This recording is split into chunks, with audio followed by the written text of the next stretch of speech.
এক ভদ্রলোকের 5 ছেলে। বড় ছেলের নাম বাঙ্গা, মেজো ছেলের নাম বাসি, সেজো ছেলের নাম পচা, তারপরেরটার নাম মুত এবং ছোটটার নাম পাংচার। একদিন ওদের বাড়িতে এক অতিথি আসছেন। তখন তাদের বাবা বললেন, আপনি এসেছেন, বসেন বসেন, বাঙ্গা চেয়ারটা নিয়ে আয়। তখন অতিথি, না না আমি বসবো না। তখন তাদের বাবা বললেন, আরে না বসুন, কয়টা ভাত তো খেয়ে যাবেন, বাসি ভাত নিয়ে আয়।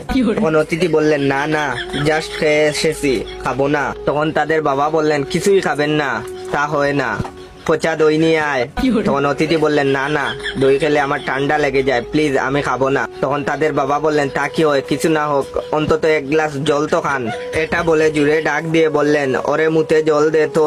তখন অতিথি বললেন, আপনি থামুন মশাই। তখন তাদের বাবা বলল, ইস আপনি কিছুই খেলেন না, ভালো লাগছে না আমার। তখন অতিথি বললেন, আমি চললাম, পরে আসবো। তাদের বাবা বললেন, আপনি হেঁটে এসেছেন, আপনাকে কিন্তু আমি হেঁটে যেতে দেব না। এটা বলে বললেন, পাংচার সাইকেলটা নিয়ে আয় তো বাবা। এটা শুনে অতিথি তো বেহুশ।